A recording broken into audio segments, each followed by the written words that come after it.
Evangelho que escreveu São Marcos, capítulo 10, versículo 1 até o versículo 12. Levantando-se Jesus, foi dali para o território da Judéia, além do Jordão, e outra vez as multidões se reuniram junto a ele, e de novo ele as ensinava, segundo o seu costume. Aproximando-se, alguns fariseus o experimentaram, perguntando-lhe: é lícito ao marido repudiar sua mulher? Ele lhes respondeu: que vos ordenou Moisés? Tornaram eles: Moisés permitiu lavrar carta de divórcio e repudiar. Mas Jesus lhes disse: por causa da dureza do vosso coração, ele vos deixou escrito esse mandamento. Porém, desde o princípio da criação, Deus os fez homem e mulher. Por isso deixará o homem a seu pai e mãe, e unir-se-á à sua mulher, e com sua mulher serão os dois uma só carne. De modo que já não são dois, mas uma só carne. Portanto, o que Deus ajuntou, não o separe o homem.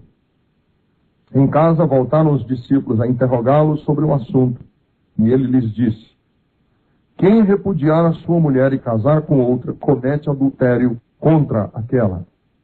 E se ela repudiar seu marido e casar com outro, comete adultério. Queridos, nós vamos estudar esse texto. É um texto que precisa ser analisado e estudado dentro da igreja. Quem tem na sua família imediata, quando eu digo família imediata, eu estou me referindo ou ao seu pai ou sua mãe, ou a alguns dos seus irmãos que já se separaram ou se divorciaram. Irmãos, irmãs, pai, mãe, filho ou filha, que se divorciaram ou se separaram. Esse é um problema que nos atinge de perto, que diz respeito a todos nós de perto. Entretanto, o assunto é controverso. Se nós tomássemos um número X de pastores de qualquer denominação para discutirem entre si o assunto do divórcio, dificilmente nós teríamos esses pastores concordando sobre o assunto. É um assunto muito controverso.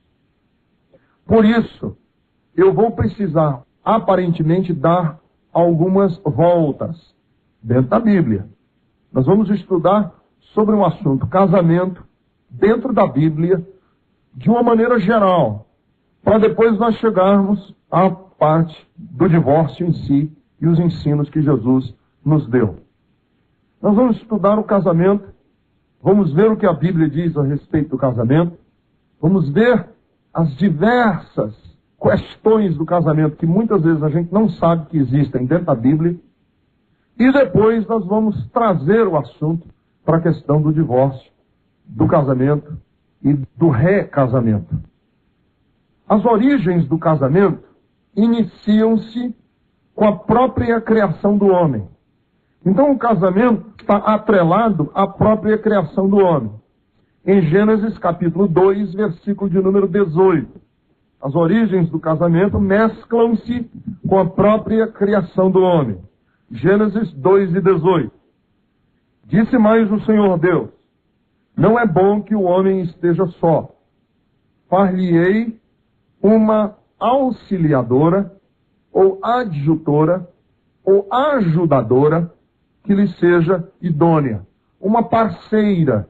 A expressão aqui hebraica é para a palavra parceira. Então o casamento é, desde a criação do mundo, essa parceria, homem-mulher. Somos parceiros. Na criação, Deus os criou parceiros, cooperadores. De uma certa maneira, a palavra casamento tem alguma coisa a ver com solidariedade. Tem alguma coisa a ver com estar junto num projeto em que dois estão trabalhando como parceiros. De fato, a primeira ordem que Deus deu ao casal, ora, tanto que é casamento, é essa parceria, quer dizer, essa parceria é casamento, que a primeira ordem que Deus deu ao casal foi que eles tivessem relação sexual. Então nós podemos dizer que o primeiro mandamento que Deus deu ao homem foi o mandamento deles terem a consumação, o término dessa parceria na relação sexual. Quer dizer, o selo dessa parceria, o penhor dessa parceria seria a relação sexual. Veja em Gênesis 1:28. E Deus os abençoou e lhes disse: sede fecundos, multiplicai-vos e enchei a terra. Deus os abençoou, Gênesis 1:28, e disse: sede fecundos, multiplicai-vos, frutificai e enchei a terra. Vocês sabem que só tem um jeito desse mandamento se cumprir. Não tem outro jeito. Só tem um jeito. Então a gente, por inferência, sabe como foi que eles cumpriram esse mandamento. O desenvolvimento do casamento, nos tempos históricos, já começou a produzir defeitos com a queda. Quer dizer, quando o homem pecou, sofreu, inclusive, o casamento, como instituição divina. Vejam em Gênesis capítulo 4, versículo 23, que lá no comecinho da Bíblia, já na linhagem de Caim, e não na de Sete, na linhagem vergonhosa, caída, pecadora de Caim, Lemeque, ou Lameque, teve o primeiro caso de bigamia, que é o quê? Um homem casar-se com duas mulheres. Lameque casou-se com duas esposas, Ada e Zilá, eram as duas mulheres de Lameque, já demonstrando aí, na bigamia, um sinal de decadência.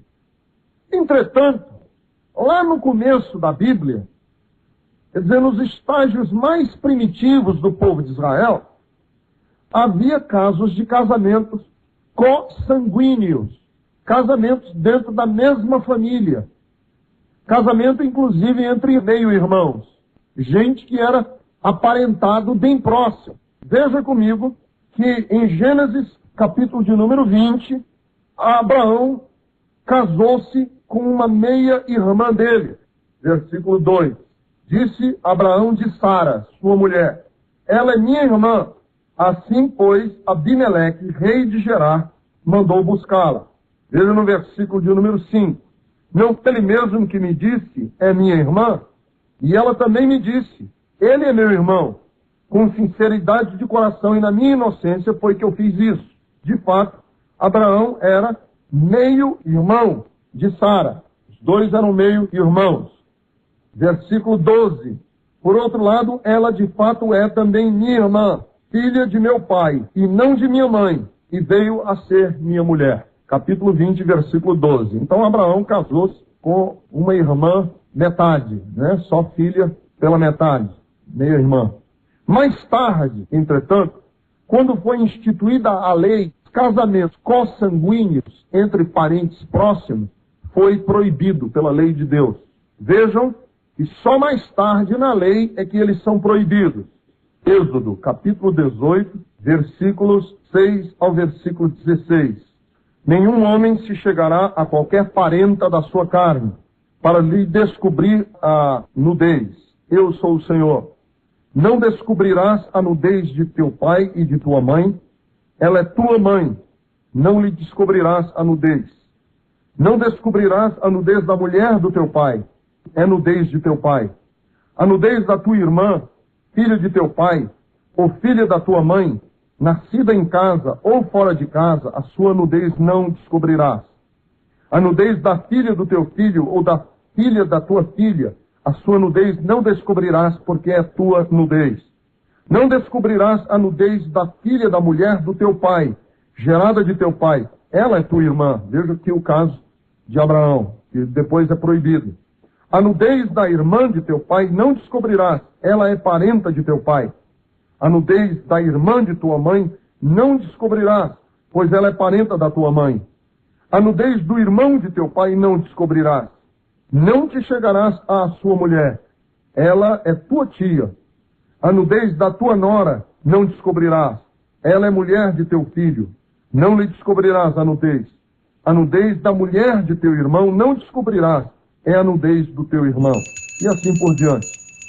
Vejam que quando Amon forçou a Tamar, sua irmã, ele trouxe grande abominação para a casa de Davi, seu pai. Veja o triste relato. Um caso de incesto na Bíblia e a desgraça que isso gerou. Segundo de Samuel, capítulo 13, versículos 10 ao versículo 15. Então Amon disse a Tamar: traze a comida à câmara e comerei da tua mão. Tomou Tamar, são dois irmãos aqui, quem não conhece a Bíblia bem, esse relato, são dois irmãos. Tomou Tamar os bolos que fizera e os levou a Amon, seu irmão, à câmara. Quando lhes oferecia para que comesse, pegou dela e disse-lhe: vem, deita-te comigo, minha irmã. Porém ela lhe disse: não, meu irmão, não me forces, porque não se faz assim em Israel. Não faças tal loucura, porque onde iria eu com a minha vergonha? E tu serias como um dos loucos de Israel. Agora, pois, peço-te que fales ao rei, porque não me negará a ti. Porém, ela não quis dar ouvidos ao que ela lhe dizia. Ele não quis. Antes, sendo mais forte do que ela, forçou-a e deitou com ela. Depois Amon sentiu por ela grande aversão, e maior era a aversão que sentiu por ela que o amor, e ele lhe voltara. Disse-lhe Amon: levanta-te e vai-te embora. Agora veja o versículo de número 21.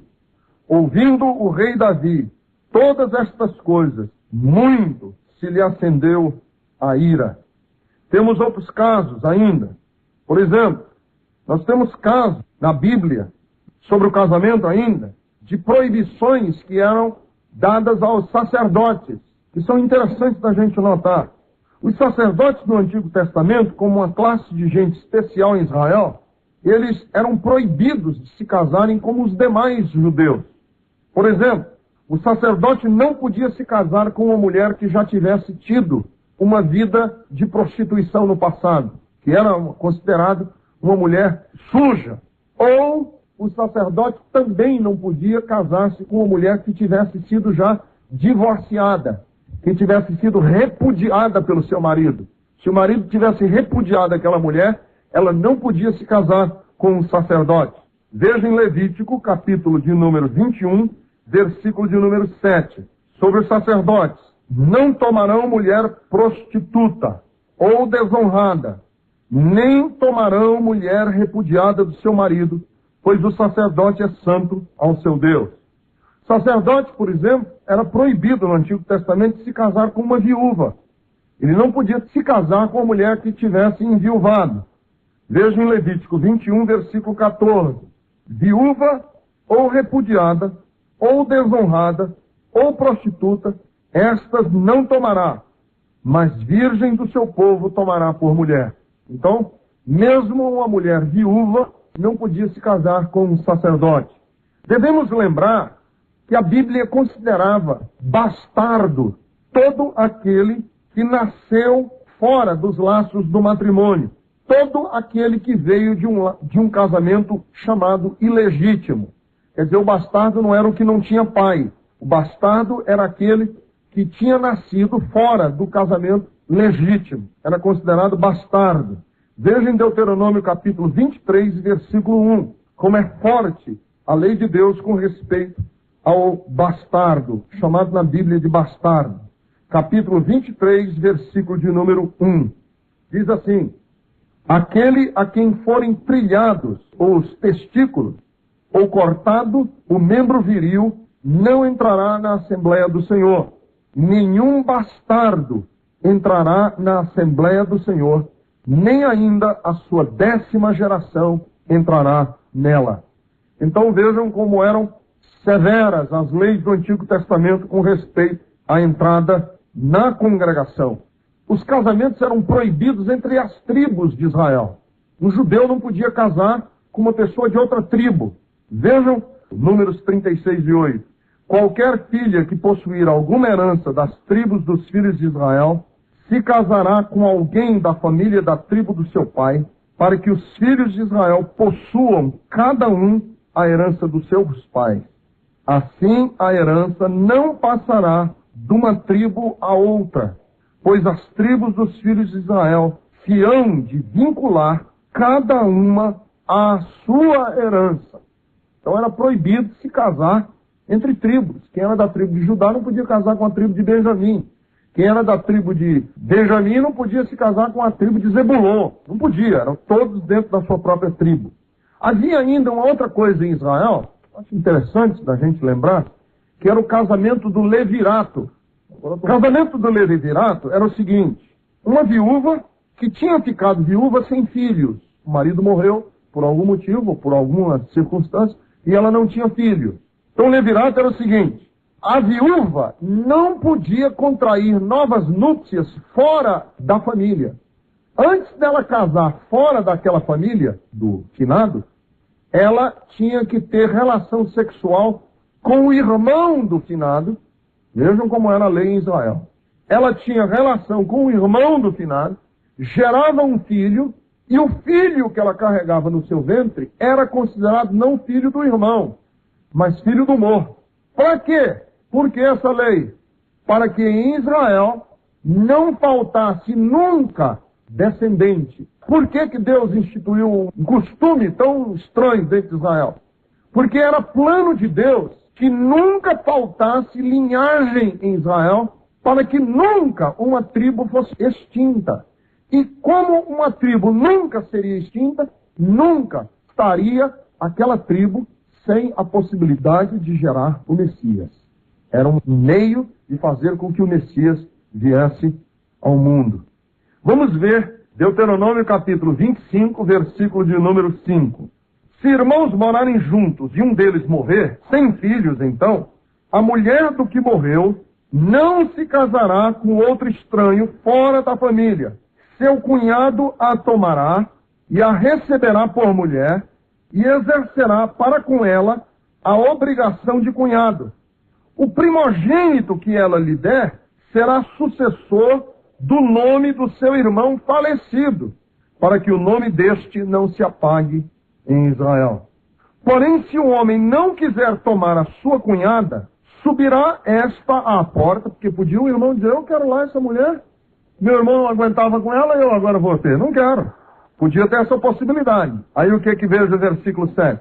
Porém, se o homem não quiser tomar sua cunhada, ela subirá à porta aos anciãos e dirá: meu cunhado recusa suscitar a seu irmão nome em Israel. Não quer exercer para comigo a obrigação de cunhado.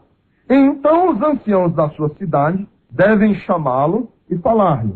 Chegar e dizer: ó, tem que fazer. E se ele persistir e disser: não quero tomá-la, está resoluto, então a sua cunhada se chegará a ele na presença dos anciãos e lhe descalçará a sandália do pé e lhe cuspirá no rosto e protestará e dirá: assim se fará ao homem que não quer edificar a casa do seu irmão, e o nome da sua casa se chamará em Israel a casa do descalçado. Veja como era sério. Por quê? Para que não faltasse linhagem em Israel, e assim pudesse vir o Messias. Porque nas gerações vindouras, nenhuma casa podia ficar sem uma geração. A Bíblia relata no período patriarcal o caso de Onã. Vocês lembram Onã? E essa palavra Onã foi que deu a palavra científica para masturbação, que chamam de onanismo. Mas isso é uma má compreensão do texto da Bíblia. É resultado de gente que não conhece a Bíblia. Porque Onã, o que aconteceu com Onã foi que ele se recusou a gerar um filho na sua cunhada, e quando ele estava para ejacular, ele abortou o coito e ejaculou no chão, para que ele não gerasse filho. E houve grande maldição em Israel por causa disso. Foi pronunciado julgamento divino, ele morreu por causa disso. Má compreensão do texto, porque aqui não é um caso de masturbação. Aqui é um caso de coito interrompido para não se cumprir a lei do levirato. Veja como a Bíblia é rica, como tem coisas lindas, interessantes, intrigantes. Gênesis 38:8. Então disse Judá a Onã: possui a mulher do teu irmão, cumpre o levirato e suscita descendência a teu irmão. Sabia, porém, Onã que o filho não seria tido por seu, que todas as vezes que possuía a mulher do seu irmão, deixava o sêmen cair na terra, para não dar descendência a seu irmão. Isso, porém, que fazia era mal perante o Senhor, pelo que também a este fez morrer. Quanto à idade do casamento dos judeus, que idade os judeus se casavam, deixa eu citar para vocês aqui um livro que eu li sobre isso, A Vida Diária nos Tempos de Jesus. As pessoas em Israel se casavam cedo. Muitos rabinos opinavam que a idade ideal para o homem se casar era de 18 anos. O pai era aconselhado a fazer casar o seu filho enquanto ainda mantinha a mão sobre o seu pescoço, quer dizer, enquanto tinha poder sobre ele. Os mais liberais admitiam que era possível esperar até no máximo 24 anos antes de se casar. Elas eram casadas no momento em que estivessem fisicamente aptas para isso, o que, segundo a lei, era aos 12 anos. Algumas se casavam quando menstruavam, entre os 12 e os 14 anos. Por isso, podemos imaginar que, por exemplo, Maria não tinha mais do que 14 anos quando deu à luz a Jesus. É uma menininha ainda. Com respeito às virgens em Israel, os pais deveriam guardar os panos sujos do sangue, que na hora em que quebrava-se o ímen, que derramava sangue, a menina tinha que limpar o sangue do ímen com um pano e guardar aquele pano, como prova de que ela era virgem e que ele é que tinha quebrado a sua virgindade. Capítulo 22 de Deuteronômio, versículo de número 13. Deuteronômio 22 e 13. Se um homem casar com uma mulher e depois de coabitar com ela a aborrecer e lhe atribuir atos vergonhosos, quer dizer que ela não era virgem, e contra ela divulgar má fama dizendo, casei com esta mulher, me acheguei a ela, porém não a achei virgem, então o pai da moça e sua mãe tomarão as provas da virgindade da moça e as levarão aos anciãos da cidade, à porta. O pai da moça dirá aos anciãos, dei minha filha por mulher a este homem, porém ele a aborreceu. E eis que lhe atribuiu atos vergonhosos, dizendo, não achei virgem tua filha. Todavia, eis aqui as provas da virgindade da minha filha. E estenderão a roupa dela diante dos anciãos da cidade, os quais tomarão o homem e o açoitarão. É lá uma surra, porque estava dizendo coisa que não devia ter dito. Essas roupas aqui, tem uma outra versão que diz que eram os lençóis. Pegava o lençol da cama e levavam. No caso contrário, de ser provada a virgindade da moça, o rapaz era apanhado e ainda era multado. Você vê aí mais na frente, no versículo de número 19, ele pagava uma multa em dinheiro. E o condenarão em 100 ciclos de prata. E os darão ao pai da moça, porquanto divulgou má fama sobre uma virgem de Israel. Ela ficará sendo sua mulher, e ele não poderá mandá-la embora durante toda a sua vida. Aí ele não podia mais nunca mais mandar a menina embora. Para ele levava só uma surra. Vamos ver o que acontecia para a mulher.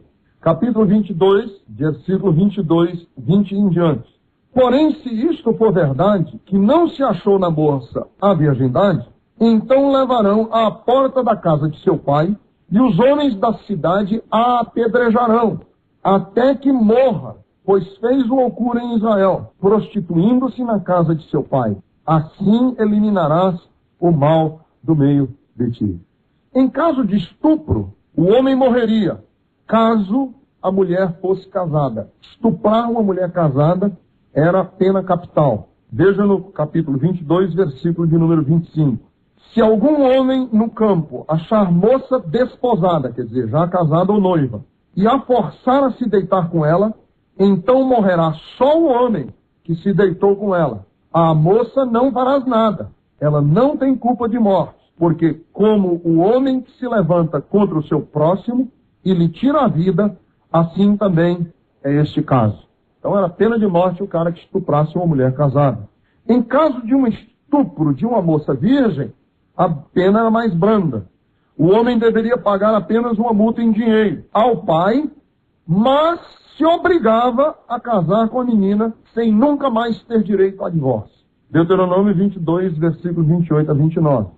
Se um homem achar moça virgem, que não está desposada, e pegar nela, e se deitar com ela, e forem apanhados, então o homem que se deitou com ela dará ao pai da moça 50 ciclos de prata, e uma vez que a humilhou, lhe será por mulher, e não poderá mandá-la embora durante a sua vida. Tem que se casar com ela. É o famoso casamento debaixo de pistola, né? O pai ia lá com a faca, ou com a espada, ou com um trambuco na cabeça do sujeito, se casa ou não casa? Se casa. E aí tinha que se casar. E o divórcio? O divórcio no Antigo Testamento é uma palavra interessante, porque a palavra divórcio refere-se a cortar, a separar. A prática do divórcio na sociedade judaica parece não ser generalizada, quando a lei tratou do assunto em Deuteronômio, capítulo 24, versículos 1 ao versículo 4. Veja o divórcio, que nós já estamos chegando lá no que Jesus quis nos ensinar. 24, de 1 a 4.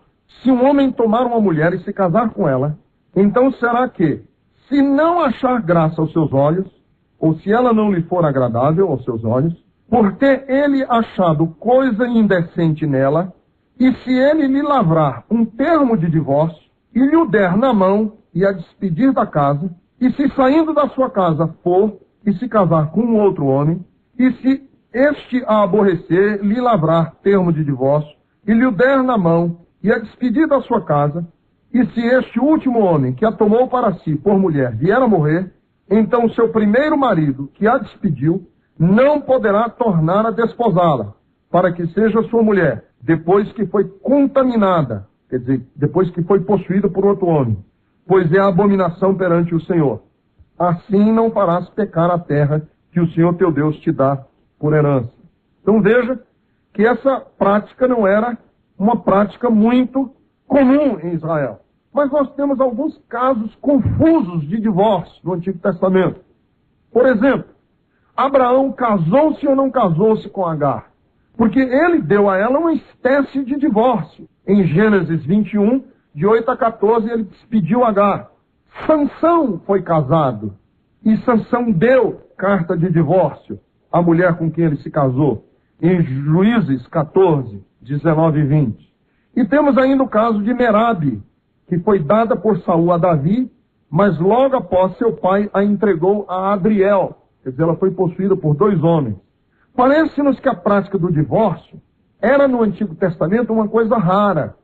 Mas só mais tarde é que os judeus começaram a se divorciar 3x2. E Deus então condena a prática do divórcio em Malaquias 2:16.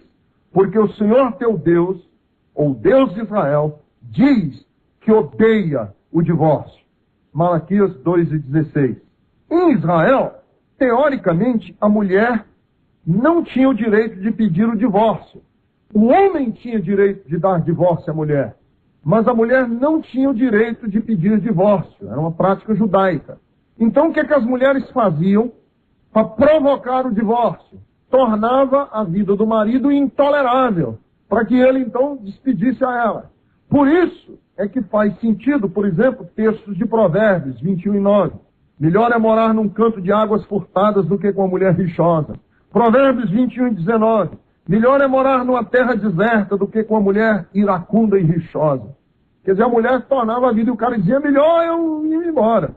Como em Deuteronômio 24:1 diz, se um homem tomar uma mulher e se casar com ela, e se ela não for agradável, essa palavra agradável tinha diversas traduções. Numa tradução, inclusive, da nossa própria Bíblia, diz que não achar nela coisa feia. Noutra tradução, porque a palavra podia significar desagradável, feia, indecente. Então o que os judeus faziam? Que eles eram detalhistas na lei, eles diziam o seguinte, tudo aquilo que for feio na mulher é prova de que eu posso pedir divórcio. Porque a lei diz que se eu não achar nela alguma coisa agradável, é motivo de eu dar divórcio. Então, ele casava com a mulher, aí a mulher roncava. Ele disse, isso é muito desagradável. Então a lei me permite que eu me divorcie porque ela ronca. Se ela começa o cabelo ficar branco, ele disse, é muito desagradável um homem casado com uma mulher de cabelos brancos. Pedia carta do divórcio. Qualquer coisa, pedia carta do divórcio. Aí nós vamos começar a entender por que Jesus disse que Moisés permitiu que desse carta de divórcio só em caso de adultério. Porque Jesus então dá uma tradução para Deuteronômio 24:1, que essa coisa não agradável não é o ronco da mulher, o cabelo castanho, que essa coisa não agradável é indecência. Jesus diz, foi nesse caso que Moisés permitiu que desse carta de divórcio. Vocês estão traduzindo aquela indecência de Deuteronômio 24:1 como qualquer coisa que lhe desagrade. Mas não é assim. É isso que Jesus está querendo dizer lá. Nos dias de Jesus, estamos chegando já em Jesus, havia duas escolas farisaicas com respeito ao divórcio. Havia uns fariseus chamados fariseus de Shammai, que eram duas escolas de fariseus. Existem diversas escolas, vocês sabem, né? De pensamento teológico. Existe na Igreja Católica, existe a escola dos beneditinos, existe a escola dos jesuítas, existe a escola dos franciscanos. Existem escolas de pensamento na Igreja Católica. No protestantismo também. Existe a turma da teologia da prosperidade, do cai-cai. Cai-cai, que sopra e cai, que as pessoas caem no chão. Existe do riso santo, da gargalhada santa. Existe a escola dos liberais, existe a escola dos conservadores, dos legalistas, aquele que considera que tudo é pecado, que mulher não pode usar isso, não pode usar aquilo. Existem diversas escolas. Então naquela época havia diversas escolas também. Havia um, que era os fariseus chamados Shammai, que interpretavam a legislação de Deuteronômio de uma maneira ortodoxa. O divórcio somente em caso de pecado sexual grave. Deuteronômio 24:1. Mas havia uma outra escola, que era de um rabino chamado Hilel, que qualquer delito podia tornar uma mulher indecente aos olhos do seu marido. Qualquer coisa pode tornar aquela mulher indecente aos olhos do seu marido. Foi com esse pano de fundo, sabendo que havia essas duas escolas, que Jesus foi abordado com os fariseus. Porque eles queriam resolver a dúvida. Quem é que está certo? Os que dizem que é só pecado sexual ou os que dizem que qualquer delito serve como desculpa para as pessoas se divorciarem? Agora, com isso em mente, vamos ver Mateus capítulo 19, porque Mateus capítulo 19 nos fornece algumas dicas, algumas pistas nesse sentido. Mateus 19, vamos ler os versículos 1 em diante. Aconteceu que, concluindo Jesus essas palavras, deixou a Galiléia, foi para o território da Judéia, além do Jordão. Seguiram-no muitas multidões e curou-as ali. Vieram a ele alguns fariseus, prestem atenção, e o experimentavam. Experimentavam com respeito ao quê? Experimentavam com respeito ao quê? A Deuteronômio 24:1, que queriam que ele interpretasse corretamente. É lícito ao marido repudiar a sua mulher por qualquer motivo? Então respondeu ele, não tendes lido que o Criador desde o princípio os fez homem e mulher? E que disse, por esta causa deixará o homem, pai e mãe, se unirá à sua mulher, tornando os dois numa só carne? De modo que já não são mais dois, porém uma só carne. Portanto, o que Deus ajuntou, não o separe o homem. Replicaram-lhe, pois, por que mandou então Moisés da carta de divórcio e repudiar? Está se referindo a Deuteronômio 24. Respondeu-lhe Jesus, por causa da dureza do vosso coração em que Moisés vos permitiu repudiar vossas mulheres. Entretanto, não foi assim desde o princípio. Eu, porém, vos digo, quem repudiar sua mulher, não sendo por causa de relações sexuais ilícitas, e casar com outra, comete adultério. E o que casar com a repudiada, ela foi repudiada por quê? Porque ela foi repudiada por ter cometido adultério, ou cometido relações sexuais ilícitas. Comete adultério. Disseram-lhe os discípulos, se essa é a condição do homem relativamente à sua mulher, não convém casar. Jesus, porém, lhes respondeu, nem todos são aptos para receber esse conceito, mas apenas aqueles a quem é dado. Porque há eunucos de nascença, há outros a quem os homens fizeram tais, e há outros que a si mesmos se fizeram eunucos por causa do reino dos céus. Quem é apto para o admitir, admita. Vejam que diante daqueles que o tentavam, aqui no capítulo 19, Jesus estabelece os princípios originais de Deus para o casamento. Vamos ver quais são eles? Vamos acompanhar o texto aí. Primeiro, o casamento tem suas raízes em Deus. Quem se casa não está cumprindo um mandamento da sociedade. Quem se casa está comparecendo diante de Deus. É uma instituição divina. Segundo, o casamento é uma entidade orgânica e independente. Quer dizer, não pode o homem casar e continuar com o cordão umbilical unido ao papai e à mamãe. A mulher não pode ficar dependendo do papai e da mamãe, nem financeiramente, nem emocionalmente, nem de coisa alguma. Você corta o cordão umbilical e começa uma nova família, uma nova identidade, uma nova casa. Veja que no versículo de número 5, ele diz: por esta causa, deixará o pai e mãe, se unirá à sua mulher e tornar-se-ão os dois uma só carne. Tem mais nada com o papai e com a mamãe. Terceiro, o ato sexual faz parte do casamento. O ato sexual exemplifica a entrega e compromisso total entre os dois. Serão os dois uma só carne. O que Jesus quer dizer com ser uma só carne é ato sexual, é relação sexual, é estarem juntos na cama. Então, aqui está a posição bíblica. O ato sexual, ele não pode ser feito na libertinagem. Ato sexual é para gente casada, que tem compromisso com o casamento. Porque o ato sexual exemplifica compromisso, entrega total. O casamento é um pacto, é um concerto que duas vidas selam em Deus. Vejam que no versículo 6 diz que Deus ajuntou, não o separe o homem. Quarto, o casamento é um relacionamento exclusivo, serão uma só carne. Isso retira a possibilidade da bigamia. Ninguém pode ter duas mulheres, porque se casará a sua mulher e eles serão uma só carne. O casamento significa a união de Cristo com a sua igreja. Em Efésios 5, 22 em diante, Paulo diz que o casamento significa a união de Cristo com a sua igreja. O casamento é uma bonita maneira das pessoas demonstrarem submissão uns aos outros, como nós somos submissos a Cristo. Colossenses 3 e 18.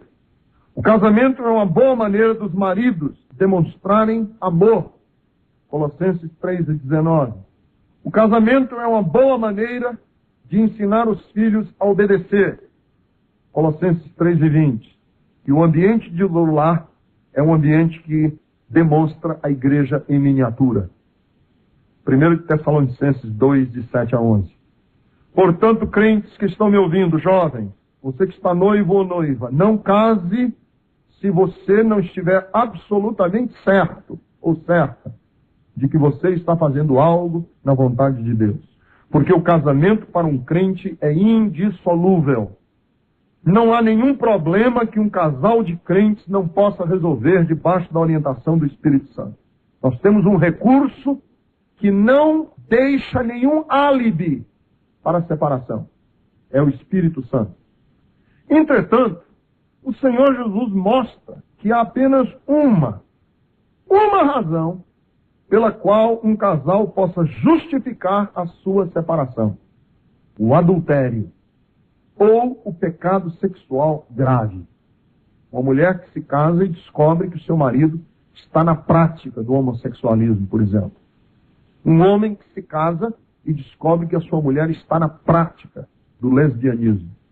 Jesus disse que o homem, versículo 9 do capítulo 19, eu porém vos digo, quem repudiar a sua mulher, não sendo por causa de relações sexuais ilícitas, e casar com outra, comete adultério. O ponto de que um adultério justifica um divórcio parece ser pacífico. O problema está na frase, casar com outra comete adultério. Ou o que casar com a repudiada comete adultério. O que Jesus quer dizer com isso? O que Jesus quis aqui dizer é que qualquer que repudiar sua mulher torna-se um adúltero, a não ser por causa da conduta sexual imprópria. E qualquer mulher que seja repudiada por conduta sexual impura, quando se casar, torna-se uma adúltera. O texto é simples, é claro. A melhor tradução do texto poderia ser da seguinte maneira. Mateus 5,32, nós poderíamos entender da seguinte maneira. Veja.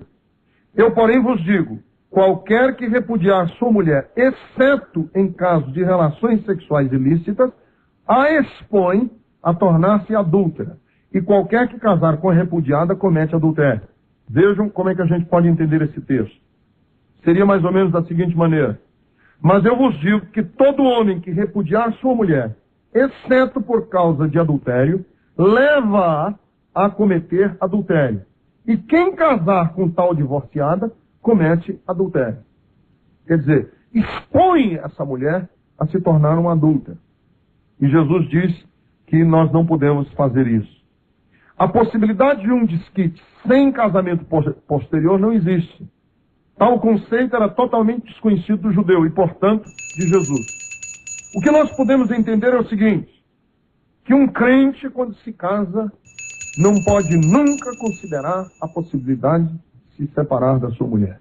Porque se ele se separar, ele estará não apenas sendo irresponsável, como estará colocando essa mulher na possibilidade de um adultério.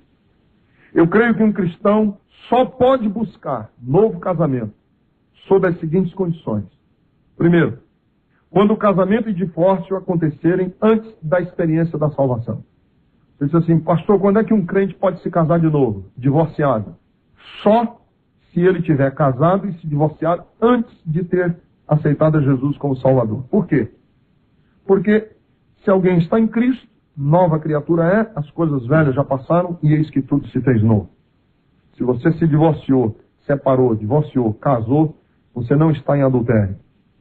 Quando um dos cônjuges for culpado de imoralidade sexual e não mostrar disposição para se arrepender e viver fielmente com a sua mulher, eu creio que um crente tem condições de dar carta de divórcio e casar novamente. Jesus nos mostrou que quando um dos cônjuges se envolve com atividades sexuais ilícitas, que é no grego porneia, e daí vem a palavra pornografia, e transforma essas atividades em um padrão de vida, sem esboçar arrependimento, há bases para o divórcio. Há necessidade de dizermos, entretanto, que porneia, que é a expressão grega, indica uma conduta reprovável e não apenas um ato isolado. É um padrão de vida de pecado. Portanto, nenhum crente pode dar carta de divórcio à sua mulher ou ao seu marido porque caiu ou porque teve um deslize na vida, disse, eu não quero mais esse homem, nunca mais, não perdoo, fora da minha casa. Não é justificativo para divórcio de um crente. Porque a Bíblia manda perdoar aquele que se arrepende. Também deve-se entender que não é obrigado que se divorcie do cônjuge simplesmente porque ele caiu uma vez. Eu conheço inúmeros casais que houve já problemas de adultério, problemas de infidelidade, a pessoa orou, o marido se arrependeu, a mulher se arrependeu, houve reconciliação e aquele casal hoje é uma bênção nas mãos de Deus. Por último, só existe uma última razão pela qual um crente pode pedir carta de divórcio. Quando o cônjuge descrente o abandona, sai de casa, vai embora. Aí ele tem condições de pedir carta de divórcio. Por exemplo, uma mulher que o marido é descrente e ele vai embora. Porque só vai embora de casa um descrente. Um crente não pode ir. Vai embora. Desaparece, não quero mais, vai fazer outra coisa. Ela tem condições de pedir carta de divórcio. Como? 1 Coríntios 7:15. O apóstolo Paulo diz que nesse caso você pode dar carta de divórcio. Deixa ele ir embora. 1 Coríntios 7:15. Veja que esse é um caso da igreja de Corinto. A mulher tinha um marido, veja no versículo 13, a mulher que tem marido incrédulo e este consente em viver com ela, não deixe o marido. Se o seu marido é incrédulo, não é crente, mas ele vive com você, aceita, nenhuma mulher crente pode chutar o marido para fora de casa porque ele não se converteu. Não pode. Agora o versículo 14. Porque o marido incrédulo é santificado no convívio da esposa. E a esposa incrédula é santificada no convívio do marido crente. De outra sorte, os vossos filhos seriam impuros, porém agora são santos. Mas, veja o versículo 15, se o descrente quiser apartar-se, quer dizer, divorciar-se, ir embora, que se aparte. Em tais casos não fica sujeito à lei da servidão, nem o irmão, nem a irmã. Deus vos tem chamado à paz. Quer dizer, se ele quiser ir embora, deixa ele ir embora. Mas você não força a situação.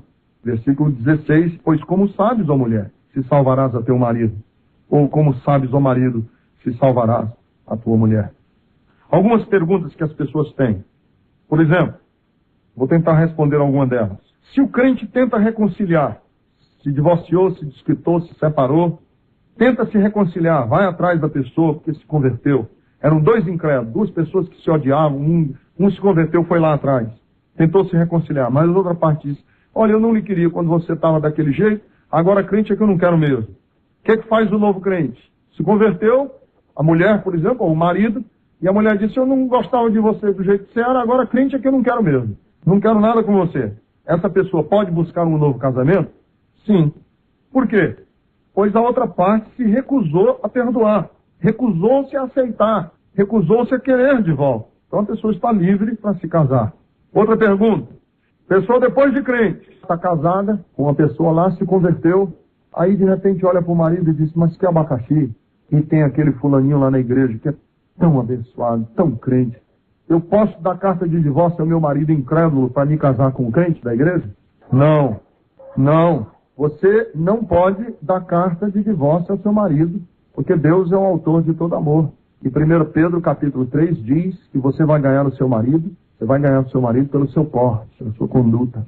Você vai santificá-lo através da sua vida. Paulo diz assim, se alguém tem mulher incrédula e esta consente em morar com ele, não a abandone. E a mulher que tem marido incrédulo e este consente em viver com ela, não deixe o marido. Se ele disser, não me incomoda que você seja crente, não. Quero viver aqui com você crente e eu incrédulo. Aí a mulher vai ser uma bênção porque ela vai ser o instrumento de Deus para a conversão dele. Porque se ela sair de casa, como é que ele vai se converter? Você está lá para ganhar essa vida para Jesus.